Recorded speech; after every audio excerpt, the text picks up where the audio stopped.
Laboratorij za kognitivne sisteme v mehatroniki dejansko ima področje delovanja v mehatroniki, kot samo ime pove, in na področju kognicije.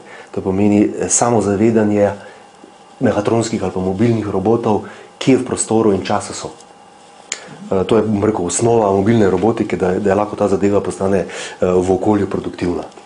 No, uporabljamo za to tehnike kognicije, uporabljamo tehnike umetne inteligence, kot so mehka logika, nevronske mreže, genetski algoritmi, in to nam dejansko omogoča, da vključimo tole stanje oziroma znanje umetne inteligence v naše končne produkte, kot so recimo mobilni roboti ali kaj podobnega.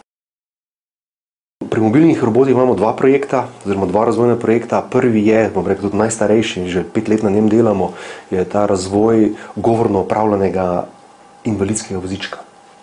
Dejansko je to invalidski voziček, ki ga lahko uporabljajo, bom rekel, najtežji tipi invalidov. To so tetraplegiki ali pa cerebralni spastiki, ki niso sposobni niti, bom rekel, z roko voditi joysticka, da bi današnje invalidske vozičke vozili po prostoru. No, to se pravi, gre za govorno upravljanje. Bom rekel, uporabnik, invalid, da komando i naprej, nazaj, počasi, hitro, ali pa kar, bom rekel, v zadnji fazi že razvijamo sistem, ki je sicer namenjen samo notranjim prostorom, torej znanim prostorom, kjer uporabnik reče, sem v dnevni sobi, odpelji me v kuhinjo. In mobilni robot to sam odpelje, bom rekel, brez da se uporabnik, bom rekel, trudi. Namreč izkušnje preteklih let pravijo, so nam pokazali, da dejansko pride do tega, kadar uporabnik, tak invalid, skuša iti skozi ozki koridor z vozičkom, ki je malo širši, recimo od vozička, recimo vrata, zelo pogosto zadeva v ovire. No, in zaradi tega smo zdaj razvili sistem, ki dejansko omogoča razpoznavanje objekta, mobilnega robota v prostoru in tudi izogibanje ovir oziroma vožnjo skozi takšne ozke koridorje. To bi bila ena zadeva.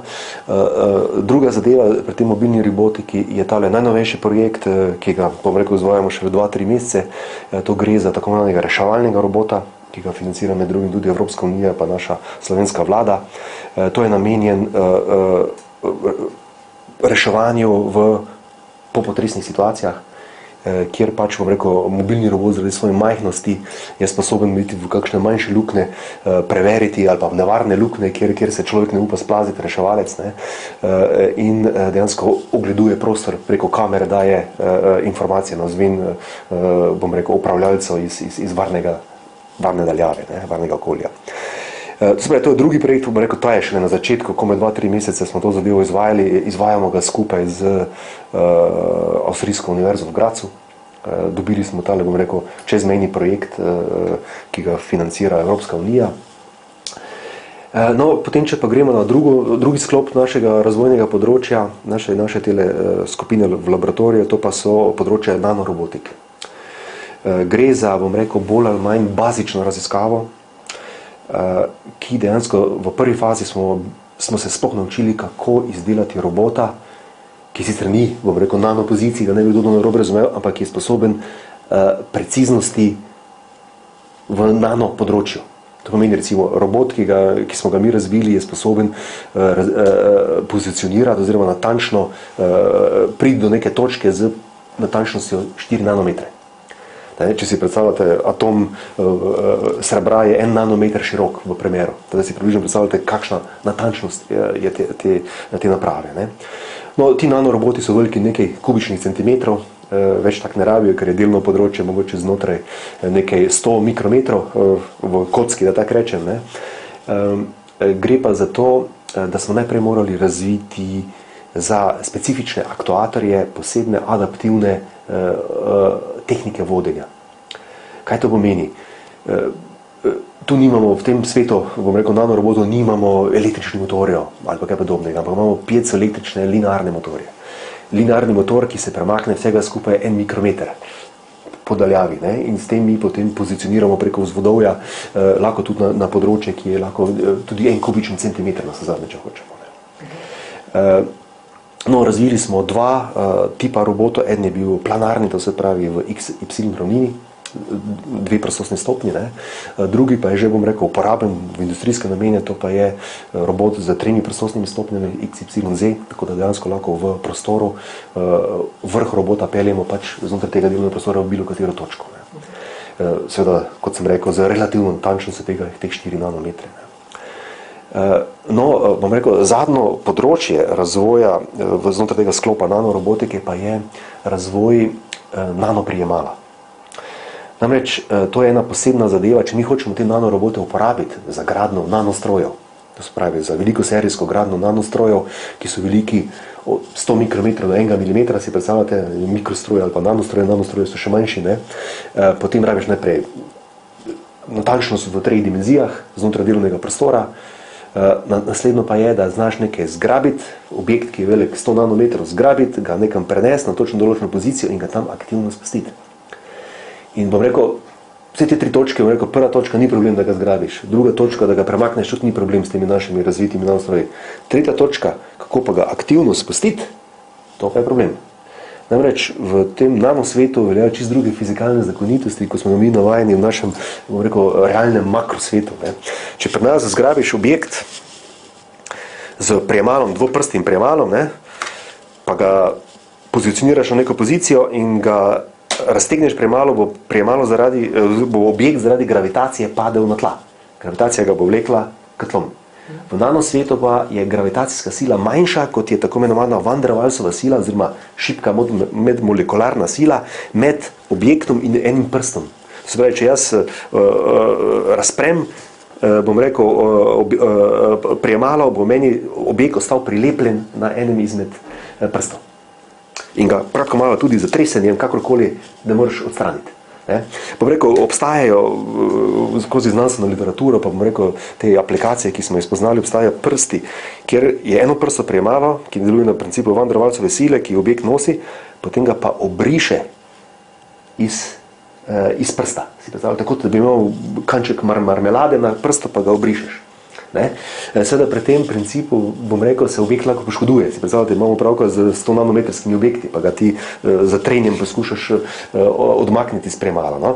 Tu smo mi razvili eno posebno unikatno prijemalo, ki, bom rekel, je čisto novo, bom rekel, 3 mesece nazaj smo ga končno uspeli spraviti v življenje, ki je sposobno, bom tako rekel, to imenujemo ga strokovno, eno prsto prijemalo z spremenljivo geometrijo konice.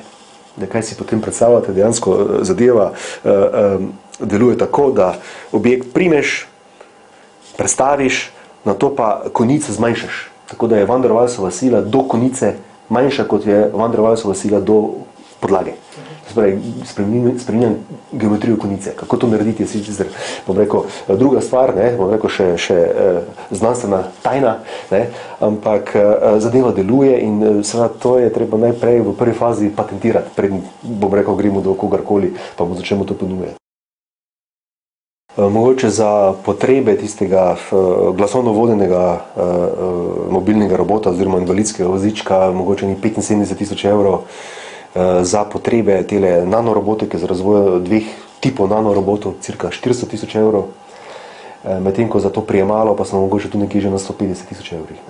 Medtem ko tale robot, ki ga bomo razvijali za reševanje, ne, pa dejansko, bom rekel, je celi projekt je vreden preko 500.000 evrov, od tega, bom rekel, naša stran slovenska, ker sodelujemo z Avstrijci, bo dobila, bom rekel, slabo polovico, tudi nekje 230.000 evrov.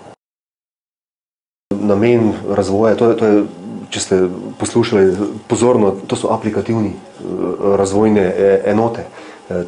Te zadeve so namenjene tržišču. Ne razvijamo zato, da uživamo, kar bi sicer meni znanstvenikov bilo všeč, da bi delal nekaj zaradi užitka, ne? Ampak vem, da se zadnji denar moram zagotoviti svojemu laboratoriju, moramo tudi nekaj prodati na koncu v tržišču. Ne? No, bom rekel, mi iščemo intenzivno partnerje na teh področjih. Predvsem ta trenutek iščemo partnerje za področje te nanorobotike. Tako bom rekel, občasno smo sodelovali. To je pač tak, ko se pojavi, bom rekel, partner, ki bi bil pripravljen to odkupiti, eno našo storitev, pač sklenemo pogodbo, intenzivno delamo pol leta, 1 leto, da pač pripravimo tisto, potem se pa ta zadeva, bom rekel, proda. Ne? Seveda pa bom tako rekel, ne, sami veste, v kakih časih zdaj živimo, jaz že 2 leti nisem podpisal pogodbe z nekim slovenskim podjetjem. Ja, to pa je, bom rekel, rak rana mojega laboratorija, pa bom rekel tudi celotne slovenske znanstvene srednje. Se sploh zavedate, koliko stane en patent evropski? 100.000 evrov. Jaz tega denarja v laboratoriju nimam, da vam povem. Ne. Mislim, tu vzadej bi gotovo rabo partnerja, ki bi se šel industrijske raziskave oziroma imel to namen na tržišče plasirati. V tem primeru se patentiranje splača, bom tako rekel. Ne. Dokler pa jaz tega partnerja nimam, pa tudi nimam finančnih sredstev, da bi to patentiral. Gotovo, ne. Mislim, najprej, preden se projekta lotiš, razmisliš, kdo to dela, kakšno je znanje trenutno v svetu. Če je to kdo že naredil, se sploh tega ne lotiš, zaradi tega, ker kratko malo uporabnikov, ki bi to kupil, se gotovo splača iti tja, kjer je že naredil, ne pa da mene financira, da še enkrat toplo vodo odkrijo, da rečem. To se pravi, ukvarjamo se samo s takimi nalogami, raziskovanjami, za katere smo prepričani, da ta trenutek v svetu ne obstaja, dobesedno v svetu. Ne gre se samo za Slovenijo ali pa Evropo, dobesedno mi gledamo na svetovno okolje. Ne. In seveda, če rečem tole, nanorobotika, to je neka noviteta na takem področju, da ne rečem, da sem prvi, ampak med prvimi v svetu. Tako zgodovinsko gledam, ne, so bile te prve aplikacije 10 let nazaj, 15 let nazaj, še takoj po mojem doktoratu, ko smo dejansko začeli uporabo umetne inteligence za tako imenovane adaptivne regulatorje za področje robotike. Ne. To bom rekel, bila neka odskočna deska za mene kot raziskovalca, znanstvenika, bom rekel, zgodovinsko gledano, čustveno gledano, ker je to samo moje, ne, bom rekel, da je to najrajši, ne. Sem najbolj ponosen na ta izdelek. Ne.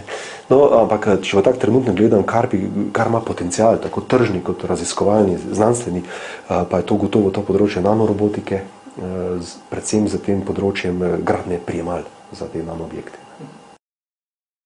Invalidske vozičke, to bi rekel, se da najti, bom rekel, ti reševalni roboti, vem, da to projekti potekajo v večjih laboratorijah po svetu, ne.